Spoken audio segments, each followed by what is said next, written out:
Muy buenos días. Los Reyes presidirán hoy la solemne apertura de las Cortes y ya dentro de unos días, el próximo martes, se va a celebrar el primer pleno ordinario de la 7ª legislatura en el Congreso de los Diputados. Será después del ya celebrado debate de investidura, la solemne sesión de apertura de hoy y la constitución esta misma semana de las comisiones de la Cámara Baja. El único litigio hasta el momento se localizó en la mesa del Congreso, donde el Partido Popular, con su mayoría, rechazó que el Bloque Nacionalista Galego formara grupo parlamentario propio con sus 3 diputados y otros 2 más prestados, uno por Convergencia y Unión y el otro por el PNV. El reglamento del Congreso permite formar grupo con 5 diputados y al menos el 15% de los votos correspondientes a las circunscripciones en que hubiesen presentado candidatura. Tanto el BNG como el PNV o Convergencia y Unión rebasaron en las elecciones ese porcentaje, pero el Partido Popular interpreta que los parlamentarios cedidos no disponen de ese 15% y por tanto serán utilizados para formar grupos diferentes. Para el bloque se trata de una ofensiva contra el nacionalismo y ya han anunciado que recurrirán ante el Tribunal Constitucional.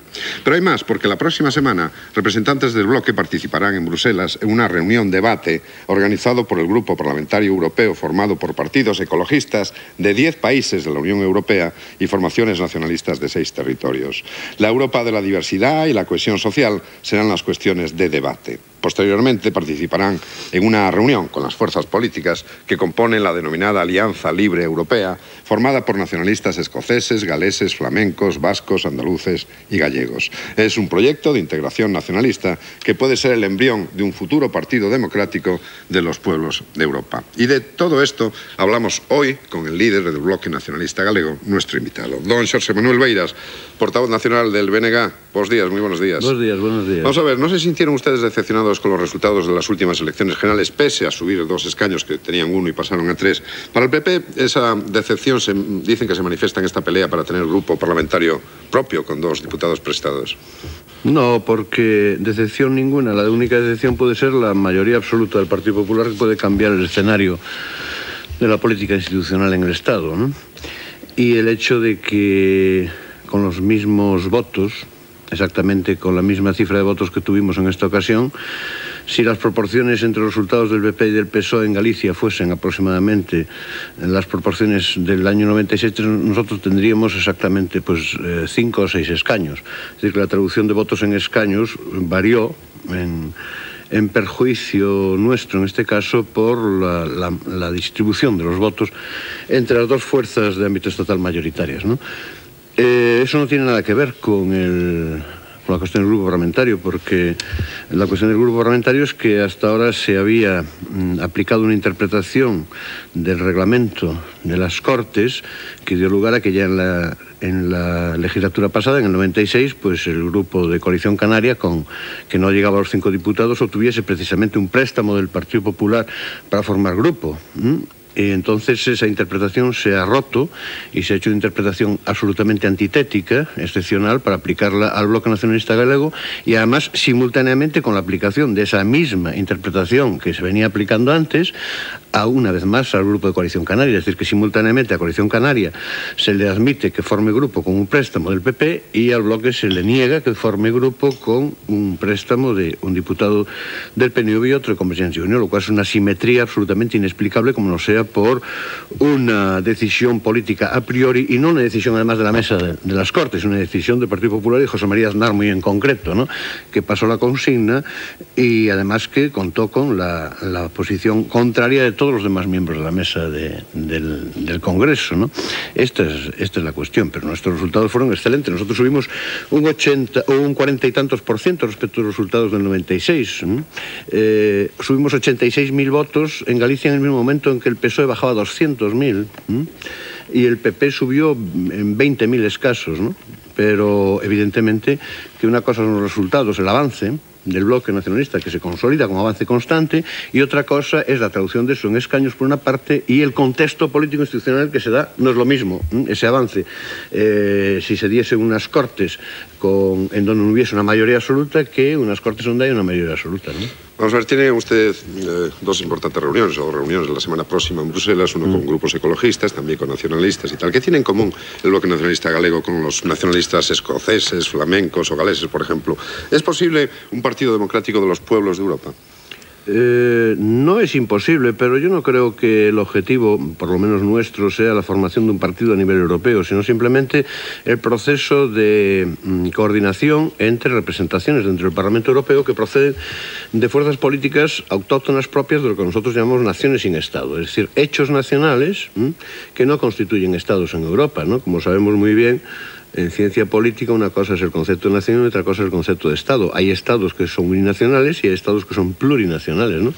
Y en determinados estados europeos existen varios hechos nacionales sin que, por ejemplo, Escocia tenga un estado propio, etc. Entonces, las fuerzas nacionalistas que representan esos hechos, a esas realidades nacionales, en el Parlamento Europeo lo que tenemos en común es ese denominador de que somos sociopolíticamente naciones sin Estado y que, por lo tanto, lo que buscamos es las cuotas de ejercicio del poder político propio, de soberanía, o de soberanía compartida, o de autogobierno, suficientes para que se encaje dentro de las instituciones políticas nuestras identidades en congruencia con nuestra realidad, ¿no?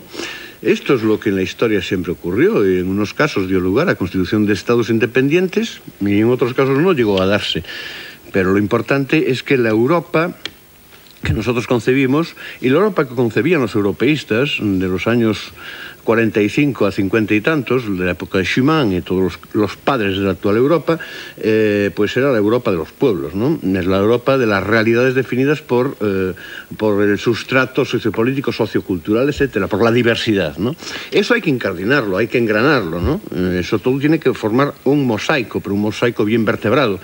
Por el medio de esto está el hecho Estado. Los estados, en unos casos se corresponden perfectamente con esas realidades, en otros casos distorsionan esa realidad, y entonces lo que hay que buscar es la fórmula por la que sin la desaparición de los estados actuales, sin embargo, esas realidades emerjan lo suficiente para que la Europa no sea un corsé que oprima a esas realidades. Esto no me quiero extender más porque tiendo a enrollarme un poco. Seguiremos hablando de eso, pero una tercera pregunta antes de abrir el diálogo. Te ha admitido que la intención suya con la tregua no era la paz, sino chantajear al nacionalismo democrático. Eso no demuestra una vez más que es imposible poder dialogar o poder llegar a la paz con ETA. Y eso nos demuestra también, de alguna manera, que es también imposible acusar al gobierno de inmovilismo en todo el proceso. Bueno, yo lo que creo es que si ahora se va a convertir para el Partido Popular o para Mayor Oreja o para en criterio de autoridad lo que diga ETA, entonces estamos de repente en las antípodas donde estábamos hace unos meses. Y simplemente ¿por qué? Porque ETA ahora dice algo que le conviene o que puede coincidir con las tesis de Mayor Oreja o las tesis del poder del gobierno. Eso, yo nunca creí en ETA, yo siempre fui contrario a ETA, pero ya desde tiempos anteriores al periodo estrictamente democrático, porque siempre fui enemigo de la violencia, por eso luché contra el fascismo y contra el franquismo, ¿no? Porque la violencia establecida, ¿no? Y que murió casi violentamente, matando demócratas, ¿no? En el año 75 todavía. Quiero decir esto con toda claridad, pero a partir de ahí también quiero decir que, evidentemente, el sustrato político del fenómeno ETA existe. No es lo mismo una banda terrorista que actúa sobre la base de un problema político de identidad de Euskadi y de engranaje dentro de Europa, dentro del Estado español, aunque actúe de una manera absolutamente detestable, que una banda que trafique simplemente pues con heroína o una banda que se dedique a asaltar bancos. No es la misma la identidad del fenómeno que está debajo. Y cuando hay fuerzas políticas absolutamente normales, como las fuerzas políticas democráticas de Euskadi, como el propio PNV para empezar, que también asumen el principio de esa identidad nacional y buscan por vías pacíficas, democráticas, una fórmula de solución, evidentemente lo que se puede hacer es matar al mensajero, que es lo que se hizo sistemáticamente durante el año y medio que duró la tregua de ETA, ¿no? Este para mí es el problema, ¿no? Y lo que no está todavía demasiado claro es por qué el gobierno del Estado, en vez de aunque no estuviese de acuerdo en negociar con ETA, pues se dedicó a demonizar e incluso a partir de un determinado momento casi a un linchamiento en términos ideológico-políticos de un partido que se estaba jugando mucho para lograr algo fundamental, que era la pacificación de su país, que se podía decir tu posición no es la acertada, pero no se puede sectariamente decir no es la acertada y además esa posición la vamos a combatir y vamos a inviabilizar por completo que tú puedas lograr nada, ¿no? Eso es lo que a mí me parece muy grave, porque cuando se está en el gobierno del Estado se tiene una responsabilidad muy grande, ¿no? Y hay que tener un sentido de Estado y no actuar sectariamente, ¿no? Muy bien, pues abrimos este diálogo. Están con nosotros Julio César Iglesias. Muy buenos días. Hola, buenos días, Luis. Buenos días, señor Beiras. Juancho Armas Marcelo. Muy buenos días. Buenos días. Bienvenido, señor Viar. Buenos días a todos. No puedo decir a todas y a todas porque no hay ninguna mujer, pero... pero le hubiera ¿Qué sabrá gustado, usted, señor Beiras? Oiga, pero le hubiera El gustado, ¿no? travestismo también se da en el periodismo, valga el pareado. O sea que cuidado. Siempre le gusta a los invitados que haya mujeres, qué pena. Señor Beiras, veamos, el Bloque Nacionalista Galego, esto es muy elemental, pero hay que empezar, a mi juicio, por aquí la conversación. Está formado por distintas fuerzas políticas de izquierdas. Esa es una ¿Y de centro? Y de centro. Caramba.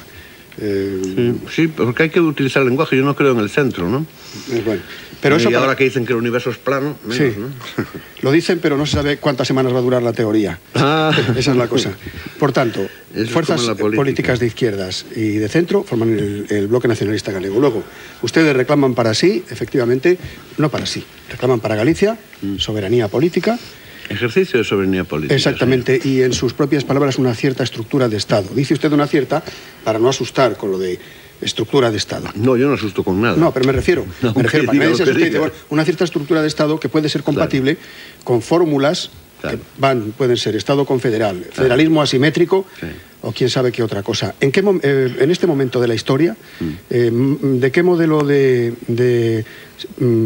modelo político para Galicia está usted más cerca, señor Beiras?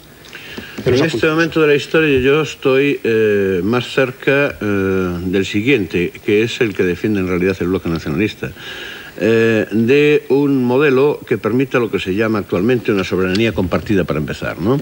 Es decir, sin entrar en hacer aquí un mini seminario de teoría política o de ciencia política, la democracia dice que la soberanía reside en el pueblo, en los ciudadanos, ¿verdad? Si los ciudadanos, además de ser individuos, constituyen en conjunto una nación, eso es lo que es la soberanía nacional. Si Galicia es una nación, tiene soberanía como tal, el pueblo gallego, y como soberanía nacional. Pero esa soberanía nacional, esa soberanía, que es la base del ejercicio del poder político, se puede compartir porque se puede ceder cuotas de soberanía, ¿no? Y entonces es un modelo de Estado en el que, por ejemplo, pues Galicia sea una entidad confederada o incluso federada dentro de lo que es el Estado español, pero con unos ámbitos de decisión suficientes para que el Estado no pueda actuar en ningún caso lesionando intereses vitales del país. Esto es fundamental. Ni en el plano del idioma, ni en el plano de la cultura, ni en el plano de intereses vitales. Por ejemplo, política pesquera, política energética, una serie de ramos de la actividad de la política del Estado, en la política económica incluso, o política financiera, o política de financiación, en la que resulta que, curiosamente, a nosotros no siempre nos tocó pagar el pato en función de intereses de carácter general. Por lo tanto, es la vertebración adecuada, tiene que ser una fórmula de tipo, evidentemente, federal o confederal. En realidad, modelos de Estado confederal puro en la actualidad en Europa no existen. Hay siempre híbridos, pero entre una y otra cosa está la fórmula más adecuada. Y si me permites, Juancho, un momento, ¿basta con una relectura de la Constitución para que las aspiraciones políticas del Bloque Nacionalista Galego tengan su curso y se vean satisfechas o no? Basta con una relectura para avanzar. Claro, es que los procesos históricos no son... La historia procede per salta, ¿no? Siempre se dijo, pero los procesos históricos no tienen por qué ser bruscos de la noche a la mañana, ¿no? Vamos a ver, lo que quiero decir es lo siguiente. Relectura de la Constitución significa que, por ejemplo, la Constitución define explícitamente que hay competencias que son exclusivas de las comunidades autónomas. Por ejemplo, las que somos nacionalidades históricas, como el caso de Galicia, pues todavía hay más competencias que se consideran exclusivas. Bueno, pues luego resulta que la invasión por parte del Poder Central, tanto de las cámaras legislativas en el plano de la legislación, como del gobierno en el plano de la política de gobierno, del Ejecutivo, la invasión de ámbitos competenciales exclusivos de las comunidades autónomas es constante. Bueno, pues una primera relectura consiste en decir, bueno, la Constitución habla de competencias exclusivas, esas competencias exclusivas deben ser respetadas como exclusivas. Y es la negociación entre el poder autonómico y el poder central la que debe dar lugar a que, en los casos de conflicto sobre competencias exclusivas, se lleguen a las fórmulas que hagan viables los procesos políticos, pero no mediante un ejercicio del poder, incluso legislativo, que invada competencias exclusivas. Ese es un primer punto de relectura de la Constitución. No entiendo bien, señor Beiras, y perdóneme porque entiendo bien muy pocas cosas. No entiendo bien cómo usted se declara nacionalista y después el discurso es federalista. Porque una cosa... ¿No quita la otra? No, es el principio... No, yo no me declaro federalista. Yo dije... No, su discurso sería incluso el mío desde el punto de vista federal. Bueno, pero es que un poco antiguo ya para lo que viene en Europa, pero me parece que su discurso no es exactamente el discurso nacionalista vasco, no es ni siquiera el discurso nacionalista catalán, y desde luego, que era la pregunta que yo quería hacerle antes que esta, no es el discurso nacionalista canario, que se declaran, fíjese usted, se declaran constitucionalistas al mismo tiempo que nacionalistas, lo cual es mucho más grave que su propio discurso, que es federalista, aunque su convicción, según parece, y políticamente lo ha demostrado, es nacionalista en estos momentos. Sí. Entonces, a mí me cuesta mucho trabajo. No, pero eso está en la historia constantemente. Por ejemplo, Manuel Murguía, el marido de Rosalía Castro, una gran poeta gallega, gran poeta y gran feminista y gran mujer combativa. Y gran galleguista y todo. Exactamente. Bueno, pues Manuel Murguía, el creador de la historia de Galicia, de las investigaciones históricas básicas, de la recuperación de la identidad propia en el plano histórico, con una metodología científica, no con una metodología de tipo Benito Bizetto y otros. Bueno, pues Murguía era nacionalista en el 19 y había, ellos le llamaban regionalismo, sobre todo por razones de lenguaje en el momento, pero eran postulados nacionalistas, definían como una nación, y había otros que eran federalistas que estaban en la misma onda. Y había una convergencia de gente que partía del federalismo pimargaliano, y convergía en un nacionalismo, o un criptonacionalismo regionalista, con los que eran nacionalistas y convergían en la fórmula federal. Lo que quiero decir es que se puede ser federalista y entonces pensar en la cuestión de un Estado federal en el plano puramente formal, una fórmula para vertebrar un Estado. Y se puede, en cambio, aceptar la fórmula federal o la confederal a partir de la existencia de un hecho nacional y de decir, bueno, la fórmula políticamente límite correcta de expresión de un hecho nacional es el Estado independiente, es la soberanía plena, un Estado independiente, en la medida en que eso exista formalmente y con contenidos reales variables. Bien, pero formamos parte de un espacio que es el espacio peninsular, que es lo que es el Estado español, y la fórmula más correcta, la fórmula más razonable, la fórmula más aceptable, la fórmula más viable es precisamente una vertebración de tipo federal o confederal, pero no por la fórmula en sí misma, sino por lo que dé cabida a lo que es el ejercicio del poder político que como nacionalista se reclama. El problema está en cuando, desde las instancias del Estado o del aparato ideológico del Estado, incluso esa fórmula da lugar a una condena sistemática, porque entonces se está echando a la gente fuera. Y lo digo por una cosa muy concreta. Hablamos del grupo parlamentario, ¿verdad? Bueno, yo me sentí expulsado del Estado. Del momento que se me discrimina. Yo recuerdo que en tiempos del franquismo coincidía con amigos que estaban, unos en el exilio, muy jóvenes, otros simplemente fuera, trabajando, estudiando, que cuando se les decía fuera, sois españoles, decían, yo español mientras esté ese individuo ahí arriba, no. Porque yo quiero ser español como ciudadano de un Estado, ¿no? Y ser ciudadano significa una serie de cosas, ¿verdad? Para empezar, la igualdad. A mí, si se me discrimina la manera en que se discriminó al bloque nacionalista en la cuestión del grupo parlamentario, últimamente se me está separando, se me está expulsando. Y por lo tanto, eso es muy importante, porque si no hay una cultura política razonable, del consenso, del respeto a la pluralidad, si hay una actitud sectaria desde el poder, entonces lo que se está es arrinconando a los pueblos, en este caso como el pueblo gallego, hacia situaciones límite que no se sabe nunca en la historia cómo pueden acabar, ¿no? Pero plantea usted, perdona Luis, plantea usted un agravio comparativo. No, agravio comparativo, claro, no, un agravio en sí mismo. Bueno, pero si a Coalición Canaria, el señor Aznar como presidente del gobierno y el Grupo Popular mayoritario en las Cortes permite o le permite un grupo parlamentarios y a usted no, ahí es evidente, a usted digo, al bloque, al bloque, sí. Es evidente que hay un agravio comparativo. No, pero yo no lo llamo así, porque agravio comparativo es otra cosa. Es la desigualdad ante la ley. Ante la ley somos todos iguales. Si la misma ley se aplica de una manera a uno y de otra manera a otro, se discrimina. Por lo tanto, hay una discriminación arbitraria. Por lo tanto, se rompe el principio de la igualdad ante la ley y, por lo tanto, el principio de mi condición de ciudadano y de la condición colectiva de los gallegos, de los votantes del Bloque Nacionalista Galego y de la organización del Bloque Nacionalista Galego como elementos de la ciudadanía del Estado español. O somos iguales ante la ley o no somos iguales. ¿Por qué cree usted que ha pasado eso? El agravio comparativo es otra cosa, ¿eh? ¿Por qué cree usted que ha pasado eso? ¿Por qué cree usted que a Coalición Canaria se le da el grupo parlamentario y a usted no? ¿Es usted visto como un monstruo por el Estado español? Hay otro elemento también, que es la UPN, que es la que pasa a Coalición Canaria. Dicen que allí sí tuvo el 15%. Pero eso podría, el señor Beira podría decir que eso es un truco, ¿no? Es un truco total y absoluto. No, lo que pasa es que, evidentemente, el Bloque Nacionalista Galego pues no es lo mismo que Coalición Canaria, ¿no? Por ejemplo.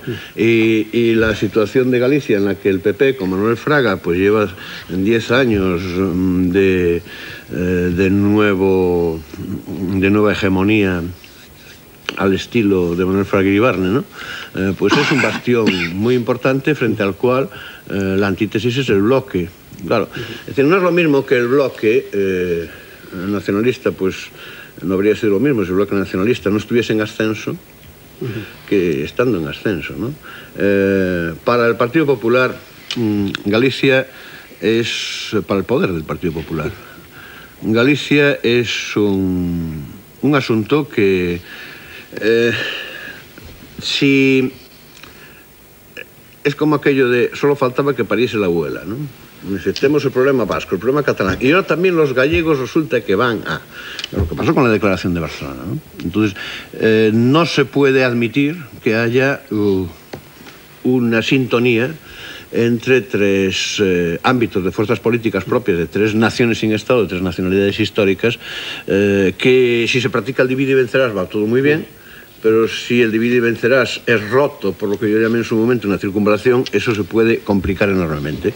Entonces, evidentemente que la Coalición Canaria no les plantea en absoluto ese tipo de problemas, mientras que el Bloque Nacionalista sí, sí, ¿no? Señor Beiras, pero el gobierno del Partido Popular en Galicia es con los votos, no con los votos de los ciudadanos. Además se produce un hecho singular. Con los votos y con las votas, sí. La única autonomía histórica... La única autonomía histórica de todo el Estado. Tú eres gallego, sabes que una cosa en Galicia es votar con V y otra es votar con B. También por aquí, sea lo que se refiere. Señor Beiras, también por aquí. No, pero que votar en gallego no significa lo mismo votar en castellano.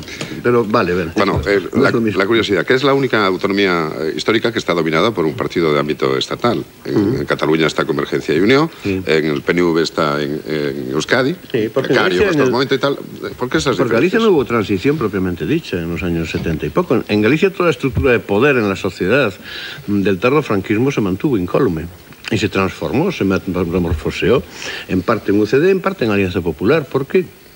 Precisamente el bastión de Alianza Popular, cuando existió Alianza Popular, en el periodo de transición fue fundamentalmente Galicia y unos núcleos fuera, porque allí no hubo realmente una transición en el sentido propio de la palabra. Hubo una transición por arriba, pero no lo hubo en la sociedad. Es un país subdesarrollado, es un país que es periferia en el sentido socioeconómico del término, es un país muy colonizado en el sentido propio, es una colonia interior en términos de Robert Laffont y cosas por el estilo. Lo era, sobre todo, hace 25 años. Y todo eso da lugar a que los cambios que se produjeron en sociedades, en ámbitos sociales, en territorios, con unos niveles muy diferentes en cuanto a nivel cívico, ¿no? De permeabilidad a la cultura democrática, propiamente dicha, pues que allí no se diese ese tipo de transición, ¿no? Señor Beiras, líder fue más del bloque... lenta, fue después.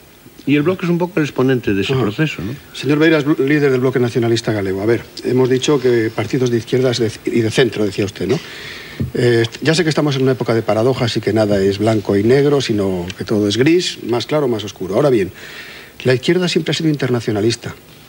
A un hombre de izquierdas, oírle decir que siempre se ha visto discriminado, o mejor dicho, expoliado por una región o una comunidad lejana que es más pobre, ese discurso no parece precisamente un discurso de izquierda. Perdona, ¿puedo hacer una puntualización?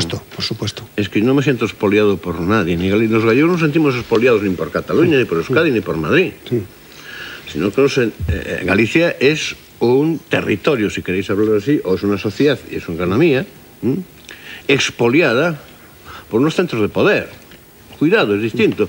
Es como. Pero ¿quién se lo lleva al final? ¿Quién se lo lleva, por hablar en términos coloquiales? El dinero, quiero decir. ¿Quién se lleva la riqueza o a dónde va a parar? Eso lo sabéis muy bien vosotros. No, díganoslo usted. ¿Conocéis cuál es el sistema que opera en el planeta en este momento? Vosotros sabéis lo que es la transferencia de valor económico, de excedente económico de la periferia al centro, ¿no? ¿Cuándo se habla de expoliación del tercer mundo? ¿De qué se está hablando? Y no hay una periferia dentro de Europa. Dale seas, que no es sospechoso de nada. Este profesor de Sussex, el Banco Exterior de España, Servicio de Estudios, publicó a comienzos de los 80 estudios preciosos de Dale sobre la Europa periférica. Se habló de la periferia en Europa. Es decir, esa dinámica de desarrollo desigual, de desigualdades en el proceso de desarrollo, en este modelo de economía y de sociedad, se da, y no significa que unos territorios se expolien a otros. Los territorios no son nada, son territorios. Pero el internacionalismo, tú acabas de pronunciar la palabra, internacional. El propio concepto está construido a base del concepto de nación. Si tú niegas el concepto de nación, pues no puedes construir ni siquiera verbalmente, y menos aún semánticamente, el concepto de internacional. Lo que pasa es que precisamente para ser internacionalista hay que partir de un hecho, porque si no, otra cosa es el cosmopolitismo, ¿no? Yo creo que nadie más internacionalista dentro de la izquierda que precisamente las izquierdas de la periferia del planeta, ¿eh? Y luego quería decirle otra cosa, señor Beiras. Mire usted, efectivamente, oímos hablar aquí en nombre del pueblo mucho, y con razón. Es decir, usted tiene votos que le permiten hablar en nombre del pueblo gallego. Y de las ideas. Sí, pero de todos modos quiero decirle una cosa, que como los votos son los que avalan a quien habla en nombre de en los sistemas democráticos, resulta que en un momento dado tomamos las proporciones de voto en un país como España, o si quiere usted en una comunidad como Galicia, y resulta que tiene tanto derecho a hablar en nombre del pueblo un representante del Partido Popular, o más incluso, porque tiene más votos en este momento. No, más derecho no, tiene más votos. Más votos, exactamente. No pero si yo lo que quiero decir es lo siguiente, mire, no lleva necesariamente el nacionalismo, no digo el nacionalismo en términos abstractos, sino el nacionalismo, digamos, radical, a una fractura social. Porque lo que ocurre, verá usted, lo que ocurre en las sociedades, por ejemplo, en la sociedad gallega, hay personas que se sienten solo gallegas, como hemos dicho, en el País Vasco, hay personas que se sienten solo vascas, pero hay personas que se sienten también españolas, y personas que se sienten vascas y españolas, y vascas y gallegas. Y negros incluso. Perdóneme usted. Entonces, el conducir a una sociedad a una fractura social o a una ruptura... ¿Pero quién la conduce a la fractura social? No lo sé, pero yo creo que este antagonismo... Vamos a ver. Este antagonismo que percibimos, sí, hemos tenido ejemplos en el País Vasco, por ejemplo. Sí, pero el País Vasco es el País Vasco y Galicia es Galicia. Bueno, cuidado. Explíquenos. Precisamente... Si en Galicia no hay ningún nacionalismo agresivo y se nos trata sistemáticamente de una manera agresiva, entonces habrá que preguntarse quién agrede. Y si hablamos de radicalismos y de fracturas sociales, verá usted, en un país en donde haya un 80% de hablantes de un idioma y no haya ningún medio de comunicación escrita, de prensa diaria, en el idioma de ese 80%, ¿eso qué es? Un medio de comunicación, por ejemplo, pues radiofónicos, ¿no? Usted vea en Galicia cuál es la proporción de espacio radiofónico es ocupado por expresión en gallego y establezca usted la proporción entre eso y el número de hablantes en gallego. ¿Eso qué es? En donde cualquier reivindicación de lo que es absolutamente normal sea vista y sea interpretada o sea juzgada como una agresión a la unidad de la nación española. ¿Todo eso qué es? ¿Desde dónde se está violentando? ¿Dónde se está creando fracturas sociales? Nosotros. ¿Se dan cuenta ustedes de una cosa muy significativa? Que en los últimos tiempos resulta que si durante el franquismo las fuerzas dentro de la propia sociedad, con expresión ideológica, política o lo que fuese, las fuerzas los vectores de los idearios que fundamentalmente iban contra el franquismo y fueron motores fundamentales de la rotura del franquismo por dentro, que eran precisamente los movimientos nacionalistas liberadores, los movimientos nacionalistas contra cualquier forma de poder autocrático, ¿no?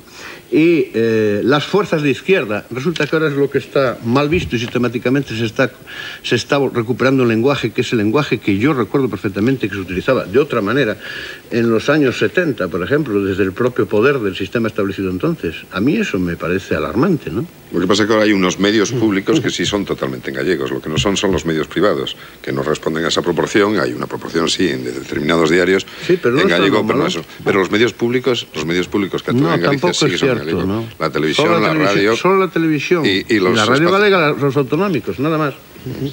Nada más. Bueno, en todo caso, en Galicia está claro que no hay, aparte de digamos, una cierta marginación dentro de Galicia del idioma, no hay ni grandes conflictos con el idioma como lo puede haber en estos momentos en Cataluña o en el País Vasco, no tanto, pero también en el País Vasco, ¿no? Pero los conflictos con el idioma, yo no veo por qué tiene que haber conflictos con el idioma. Yo creo que los no tiene, porque muchas veces es más un conflicto político que un conflicto social. Claro que un conflicto social. Esa impresión da. Pero es que ¿por qué se crea ese conflicto social? Yo vuelvo de vez en cuando a la relectura de un historiador que no es un historiador marxista, ¿no? Que se llamaba Américo Castro, ¿no? Y de la España castiza, ¿no? Y yo creo que aquí sigue sin resolverse un problema de manera de entender la coexistencia y la convivencia, que en cambio existía, por ejemplo, en la España, entre paréntesis o entre aspas, medieval. Judío, moro y cristiano.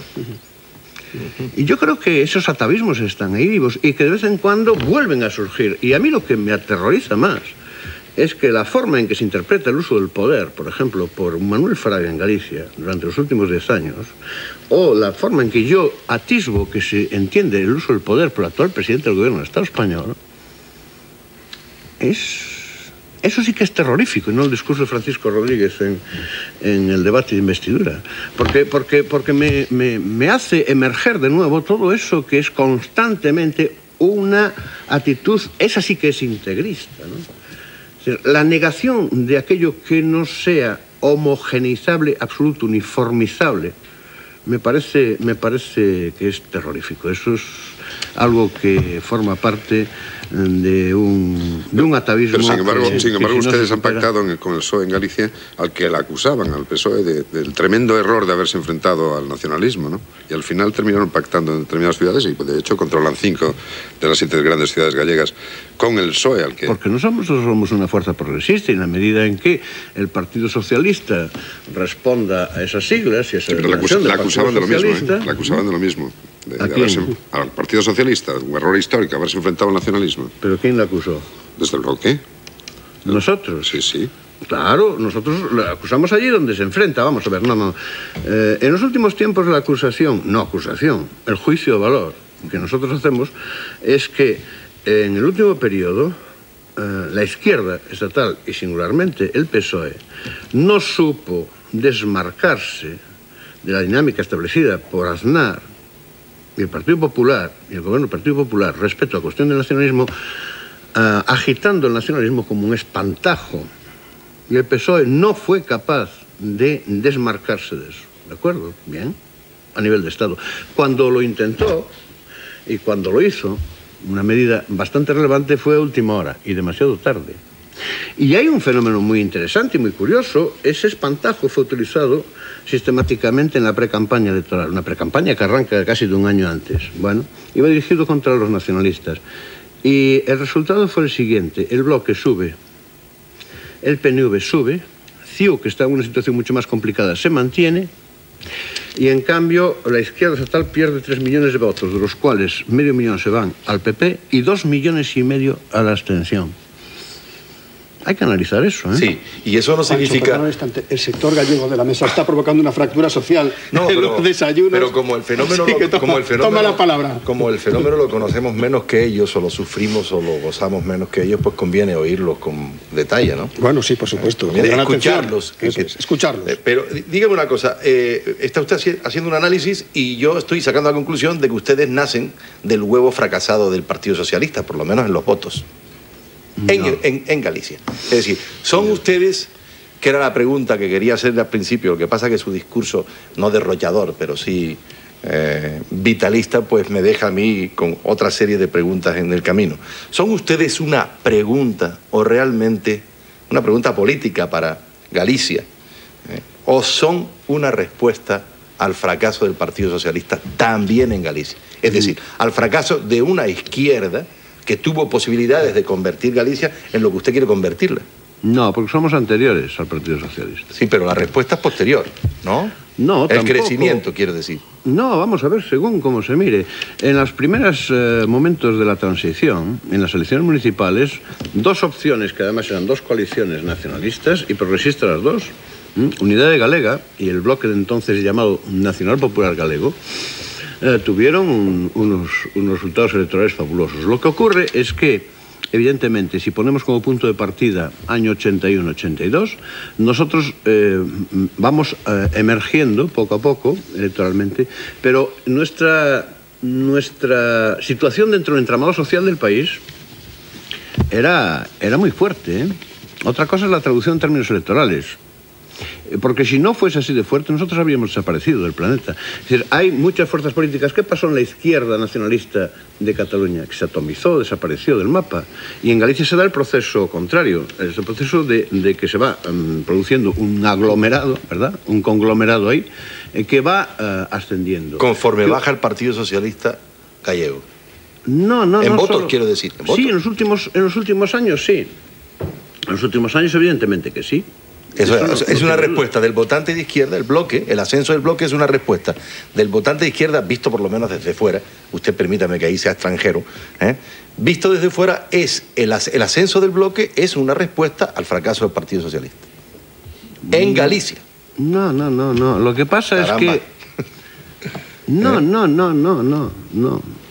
No es así, no.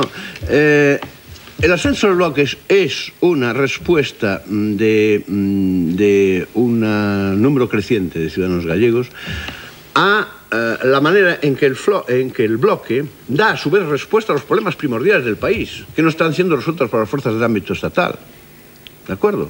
Eso es así. ¿Qué ocurre? Que primordialmente de donde se nutre ese ascenso de votos del bloque es de gente que votaba al PSOE, sí, pero también la gente que votaba a Coalición Gallega y que desapareció entre los años 80 y muchos, 89 y 91. Por lo menos el 50% pasó a votar al bloque. No es solo del Partido Socialista. También hay votantes del Partido Popular que pasaron a votar al bloque, porque en las últimas elecciones gallegas el PSOE baja fuertemente, lo único que sube es el bloque y el PP baja. Un poco.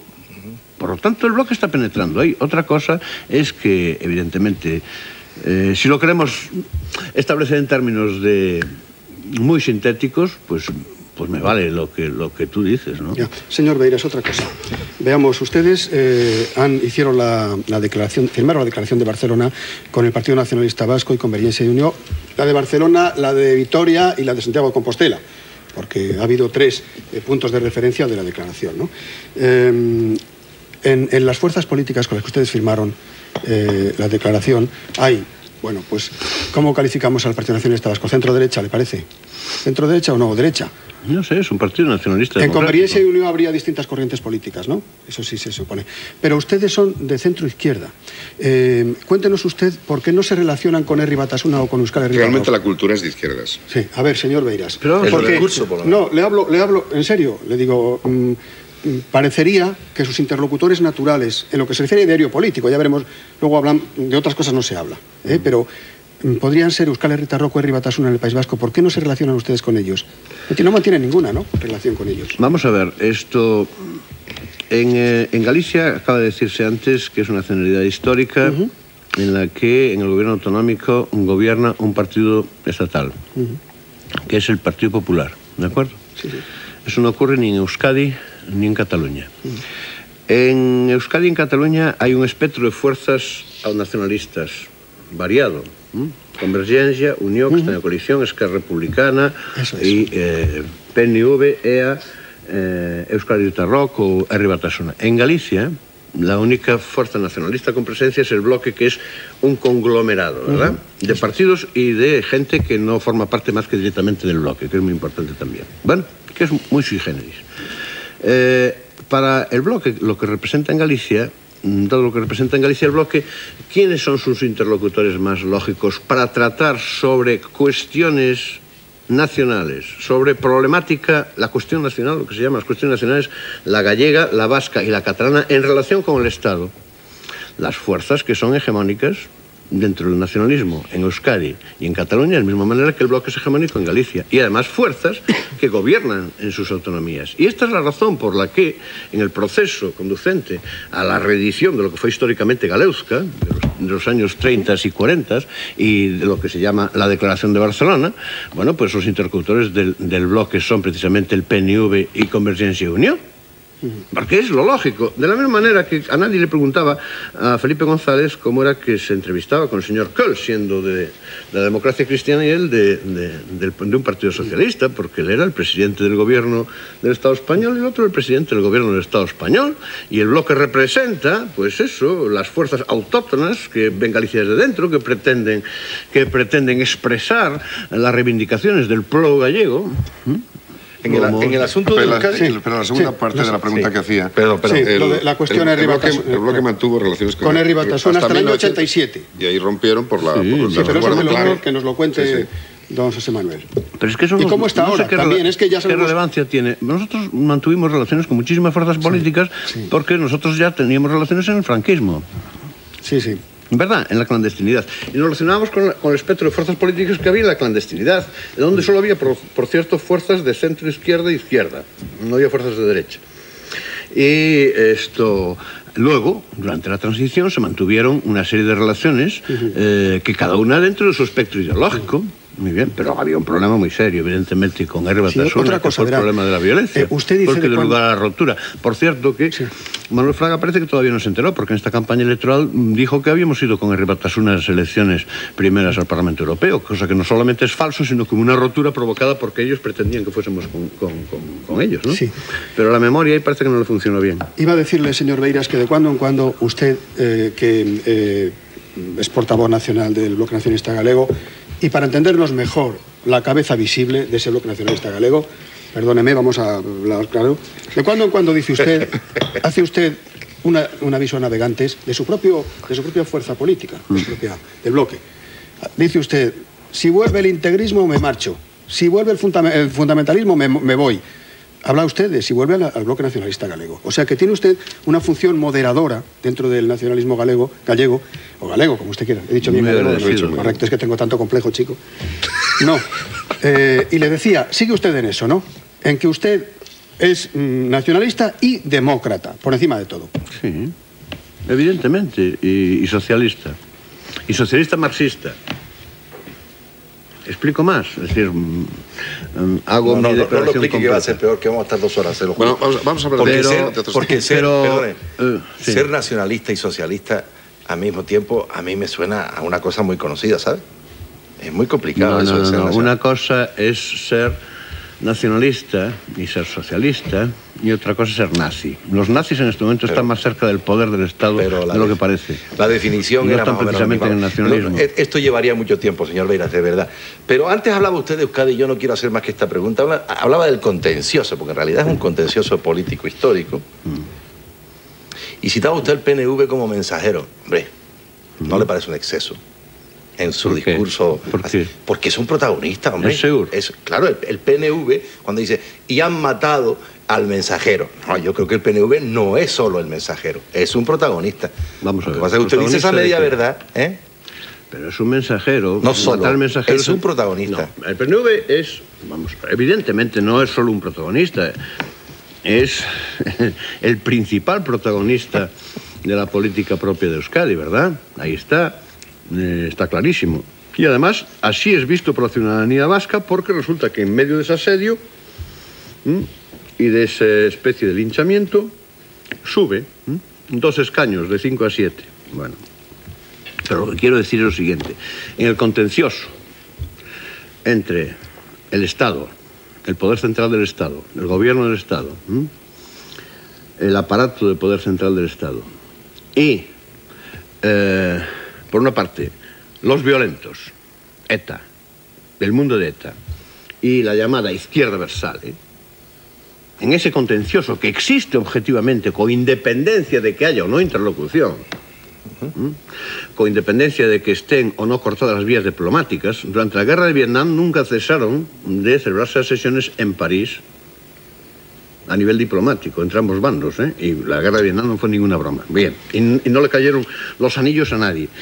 Bueno, pues en ese proceso el PNV intentó ser el interlocutor. ¿Qué fue lo que hizo el PNV? Yo creo que no vamos a hacer un simposio sobre el PNV. El PNV lo que hizo fue decirle a ese mundo de la izquierda, que tiene representación política, electoral, para empezar en el Parlamento de Euskadi, que aquí también la tuvo, y que cuando la ejerció mataron a uno de ellos rápidamente, ¿verdad? En un restaurante de Madrid. Bien. Y nunca hubo condena porque no había pruebas de quién había matado. Bueno, esas cosas también hay que recordarlas a veces. Sí, perdón, bueno, en ese proceso, un condenado en el caso, creo que ya ha fallecido. Bien, en ese proceso, el PNV lo que hizo fue intentar tirar hacia el abandono de cualquier línea de acción violenta, y a una interlocución en términos civilizados y a practicar la política en términos civilizados. ¿De acuerdo? Yo eso es lo que llamo un mensajero, un interlocutor. Y desde este poder del Estado se situó sistemáticamente al PNV como un cómplice de los violentos. Entonces están matando al mensajero, ¿no? Pero no creo que sea cosa de que hacer un simposio. Es mi visión. Mi visión. Y tengo determinados elementos de juicios. Cuando ahora se dice que si ETA dice que el PNV hizo y se pactó, pero si el PNV ha dicho varias veces ya que precisamente alguna condición política puesta por ETA precisamente no la aceptaron, aunque ETA ofrecía una tregua de carácter irreversible. ¿Por qué? Por congruencia con una línea política. Pero vamos, yo aquí estoy para hablar sí, pero quedan 3 minutos de lo que atañe a mi ámbito propio, ¿no? Tenemos 3 minutos y no hemos hablado del aislamiento de Galicia que tanto denuncian ustedes. No hemos hablado de la emigración, de una tierra de emigración con los problemas que hay ahora mismo racial. Y tampoco hemos hablado de una cuestión que poca gente sabe, que el bloque nacionalista gallego fue el primero que instó a reformar el Código Penal para el caso de maltratos a mujeres. Pues empezamos por la que quieras, Luis, que quedan 2 y medio ya. Hablemos de las preguntas las hacéis vosotros. Aislamiento de Galicia. ¿No se ha mejorado o no se han dado los primeros pasos para mejorarle ese aislamiento, para terminar con ese aislamiento? Sí, con relación a las vías del Bajo Imperio Romano, sí, por supuesto. Vamos a otra. Es de broma, vamos. Es decir, ¿queréis decirme qué comunidad autónoma que no está completamente comunicada por autovía? ¿Queréis decirme en qué comunidad autónoma circulan los trenes a 60 kilómetros de velocidad media? ¿Queréis decirme en qué comunidad autónoma de nacionalidades históricas, para empezar, está absolutamente fuera del mapa de los grandes planes de vías de comunicación y transporte transcontinental a nivel europeo, ese mapa mudo de todo el cuarterón noroccidental de la península, donde está precisamente Galicia, un poco de León y parte de Asturias, que es un mapa mudo que no existe, que no está en los planes directores de Renfe, etcétera, etcétera? ¿Cuál es? Y todavía... Hombre, pero ahora ya se llega en coche en 5 horas y media, sí. Bueno, claro, ahí en Pedrafita, no sé, 4 horas, depende de la velocidad a que circules y de la policía de tráfico que te coja por el camino, claro, porque puedes circular a 180. No solo a los nacionalistas coge la policía de tráfico. No, por supuesto. Se lo digo ya también. En eso sí que no hay discriminación. Exactamente, por eso. No hay discriminación. No, porque sí. Yo creo que eso acaba siendo objetivamente grotesco, incluso que se hable de, bueno, pues ahora no está tan lejos Galicia, ahora está algo mejor comunicada. Galicia, tú sabes muy bien, Mariñas, que somos Finisterre, precisamente por ser Finisterre, el Far West europeo, estamos precisamente con los hocicos delante de del pasillo, del corredor de transporte marítimo de larga distancia más denso de toda Europa después del Canal de la Mancha. Y resulta que esa ventaja de situación, esa renta de situación, los puertos gallegos en absoluto. Yo no sé de qué se habla. Quedan 40 segundos y yo quería preguntarle si no usted realmente la Santa Compaña o no, o se rumorea solamente que la vio de niño. Ahora la Santa Compañía está en San Caetano. Sí, pero la vio o no la vio. La vio o no la vio. No me diga usted que la vio o no la vio de niño, la Santa Compañía. En la falda del Pedroso. En la falda del Pedroso. ¿La vio o no la vio? Venga, las anécdotas. ¿Por qué no os leéis mis libros? También. Y entonces podríamos hablar era sobre una eso. indirecta, regálenos alguno. Pero compraremos los demás. Eso de verlo tan joven le influyó mucho hasta hoy. No voy a arruinar, ¿qué? Le influyó mucho ver la Santa Compañía de joven hasta hoy. A mí lo que más me influyó fue ver mi propio país, ¿no? Y percibirlo y palparlo y volver a mi país cuando en vez de hacer carrera en el extranjero, porque en realidad allí podía respirar mi propio trasunto profundo, mi propia manera de ser. Pero precisamente por eso yo soy tan extraño, Por eso yo soy tan internacionalista. Ahí lo dejamos. Muy bien. Para la próxima. Sí, lo tenemos que dejar ya porque se acaba el tiempo. Don José Manuel Beiras, portavoz nacional del BNG. Muchas gracias por haber estado. Gracias a vosotros. Muchas gracias. Julio César, hasta mañana, José Manuel. Hasta ha mañana. sido un placer. Volveremos aquí mañana otra vez en los desayunos de Radio Televisión Española, su lugar de encuentro. Gracias y hasta mañana.